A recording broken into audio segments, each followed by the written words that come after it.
Hi, good morning So everyone. guys, today we are heading towards Rothang Pass. Here we are taking a viewpoint break. This is how it looks.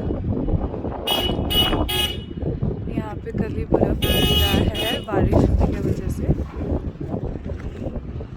Let me show you guys the backside scenario, how it is looking to the viewpoint where we were standing for the line.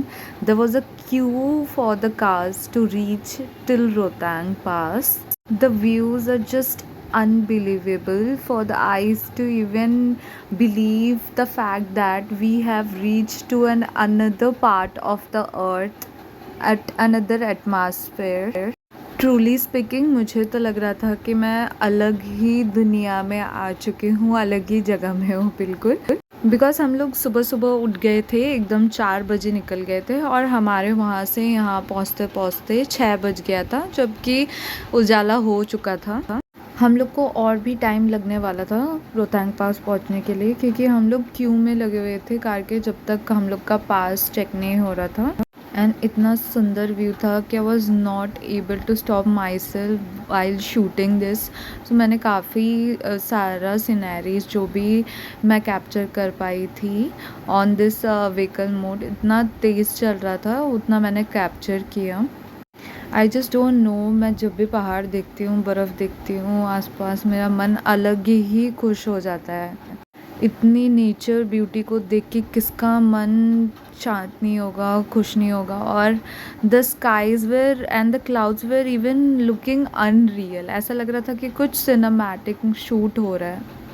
I still don't believe that my eyes also have captured all these things. I have been very lucky to witness this personally. मौसम बहुत ही अच्छा था, Sunny day था, पर just because due to previous day it was raining, बहुत ही chilled. और ऊपर एटमॉस्फेयर में जाके हाइट्स में कुछ ज़्यादा ही चिल्ड ब्रीज होती है। तो हम लोगों ने पहले ही कॉस्ट्यूम रेंट में ले लिया था, ग्लव्स, मोजे वगैरह, cap. You guys should also take precaution before going to such a 0 degrees Celsius or heights. And also I'm so happy that I can share with you guys the scenarios where I have been to. ये 2-3 घंटे कैसे बीत गए समझ में ही नहीं आया scenery देख देख के, और समझ में नहीं आ रहा था कि इतने जल्दी टाइम कैसे 4 से 7 बज गए। और 3 घंटे हम लोग को लग गए यहाँ पे पहुँचते पहुँचते। और हम लोग ने पहुँचने से पहले ही अपने होटल के पास से ही आप लोग भी कॉस्ट्यूम रेंट में कर लेना, क्योंकि ऊपर जाके कुछ अवेलेबल नहीं होता है रास्ते में। ग्लव्स और बूट्स विद द सॉक्स सब कुछ अवेलेबल हो जाता है, कैप भी अवेलेबल होता है, वो हम लोग को नीचे से ही लेना पड़ता है। ऑल्सो गाइज, आप लोग को किसी भी चीज़ की कॉस्टिंग पर्टिकुलरली अगर जानना है 1 by 1, you can ask me over comment blog के, और मैं आप लोग को पर्सनली रिप्लाई कर दूंगी। या और भी कुछ trip related details which I forgot to mention over the video, अगर आप लोग को जानना है पर्सनली तो आप लोग पूछ सकते हैं। यहाँ पे एक छोटा सा मंदिर भी था, और सामने से जो रोड व्यू आ रहा था माउंटेन का, वो भी बहुत ही सुंदर लग रहा था। यहाँ के लोग भी बहुत ही हेल्पफुल है, लोकलाइट्स, और ड्राइवर भैया भी बहुत अच्छे थे। सबसे बेस्ट है आप लोग खुद एक व्हीकल बुक कर लीजिए, और आप लोग को जहाँ जहाँ घूमना है पर्टिकुलरली आप उस हिसाब से घूम सकते हैं। एक चीज़ और, आप लोग अपने हिसाब से प्राइसिंग एंड कॉस्ट में थोड़ा बार्गेनिंग भी कर सकते हैं। They will be helpful, they will negotiate for sure. We were almost near our destination, because यहाँ से जो बर्फ़ के वॉल्स स्टार्ट हो रहे थे रोड साइड में, तो हम लोग डेस्टिनेशन के आसपास पहुँच चुके थे, ये आइडिया हो गया था। Still we choose to go to much more higher point where each and everything is filled up of ice and snow. When I reached there, I felt like it is full of snow desert. I will also share those clips of the final destination where we reach and play with ice for just 1 hour. We were not moving from there. I also tried to capture the most beautiful scenarios and जो भी सुंदर सुंदर पहाड़ मेरे को दिख रहे थे बर्फ़ में, मैं देख के बहुत ही खुश हो गई थी क्योंकि समर टाइम में गए थे हम लोग तो। और कोलकाता में तो बहुत ही गर्मी थी, 45 डिग्रीज तक पहुंच चुके थे और इतने गर्म में बर्फ़ और ठंडी जगह मिल जाए तो it was so soothing and peaceful. We were enjoying a lot the scenic views also plus the weather. Plus गर्मी के मौसम में ठंडी का अनुभव करना, it's just too awesome to feel the cold chills at the time of summer. मेरे को तो हमेशा मन करता है कि मैं गर्मी के टाइम में कहीं ना कहीं ठंडी जगह पे चली जाऊँ. So we have almost reached, and this is the view of the snow where each and everything was filled of snow and snow. It was like white, blue, each and everywhere. The sky is too awesome to watch. And अच्छा हुआ कि थोड़ा Sunny day था, but यहाँ पे weather भी बहुत जल्दी चेंज होता है. जैसे ही हम लोग और हाइट्स में जाने लगे तो पूरा बादल बादल, और इधर से आप लोग देख सकते सिर्फ स्नो ही स्नो कवर्ड था, माउंटेन्स पूरा. और बहुत ही थोड़ा थोड़ा डार्क भी महसूस हो रहा था क्योंकि क्लाउड से वो कवर्ड था. तो यहाँ पे भी बहुत लोगों ने हॉल्ट लिया था. दे वर एन्जॉइंग द आइस, बट हम लोग भैया को बोले थे भैया एकदम टॉप मोस्ट हाईएस्ट पॉइंट पे लेके जाओ, हम लोग को और बर्फ़ चाहिए. मतलब इतना सुंदर लग रहा था, फुल्ली कवर्ड विद आइस, वो भी समर टाइम में. I can't believe this. मुझे तो लग रहा था कि मैं जन्नत आ चुकी हूँ, बस थोड़ा ही दूर है. इतने ऊपर आ चुके थे हम लोग हाइट्स में, मुझे सीरियसली फ़ील हो रहा था कि this is really heaven available over earth, जो कि हम लोग जिसका मज़ा पूरा लुत्फ़ कर पा रहे थे. तो बीच बीच में कभी सन निकल रहा था तो कभी कभी हल्का क्लाउडी हो रहा था, बट बहुत अच्छा लग रहा था.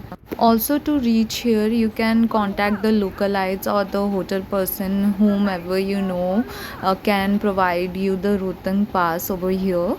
So हम लोगों ने गाड़ी बुक कर ली थी और एक ही बार में हम लोग रोहतंग एंड सोलंग वैली भी गए थे. मैं सोलंग वैली का दूसरा वीडियो बनाऊंगी क्योंकि वो बहुत ही लेंदी वीडियो हो जाएगा ये वाला. तो हम लोग ने यहाँ हॉल्ट लिया था, आप देख ही सकते हैं चारों तरफ बर्फ़ ही बर्फ़ है और हम लोग 1 घंटे तक यहाँ पे बर्फ़ से खेलते रहे.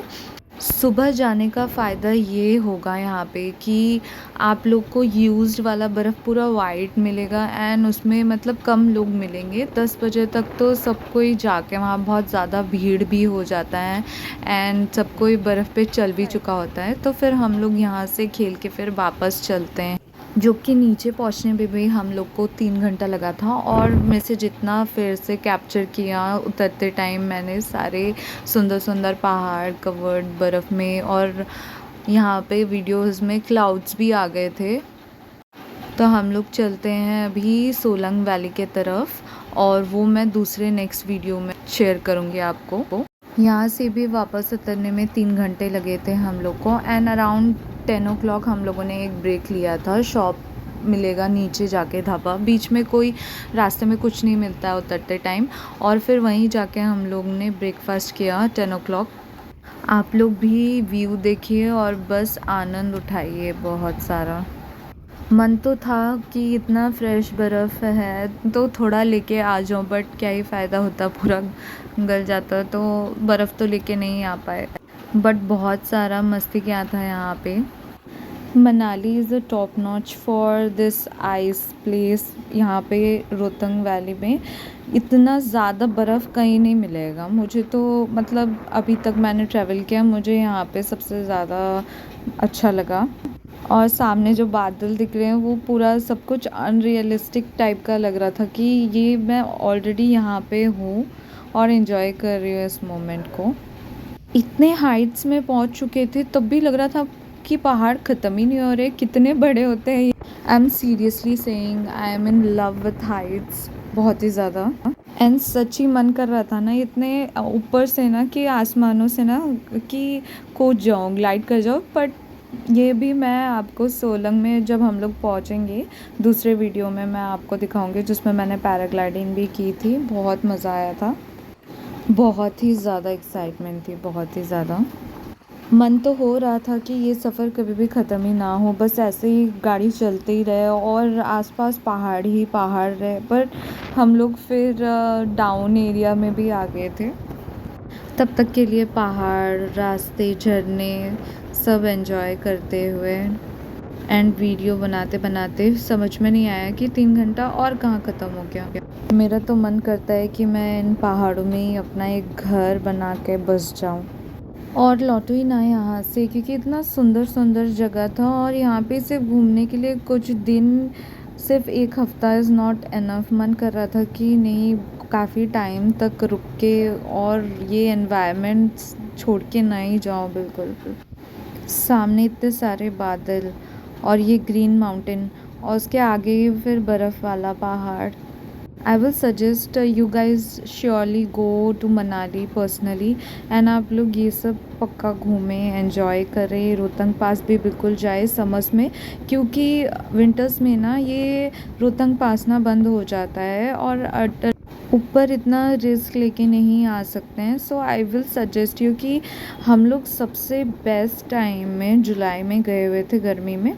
Still we enjoyed the ice और रास्ता भी साफ़ था, तो हम लोग हाईएस्ट पॉइंट तक जा सके थे। और ये देखो साइड में, रास्ते के साइड में पूरा ही बर्फ़ का वॉल बन चुका था। आइस ग्लेशियर सब इतना एन्जॉय किया हम लोग ने। आप लोग ये सिनेरिक व्यूज़ देख के समझ ही सकते हैं कि मैं जितना भी बोलूँ मैं जस्टिफाई नहीं कर पाऊँगी ये सब views. I have enjoyed a lot. आप लोग कमेंट्स में बताइए कि आप लोग को ये सिनेरीज़ कैसे लग रहे घर से बैठ के मनाली देखने में।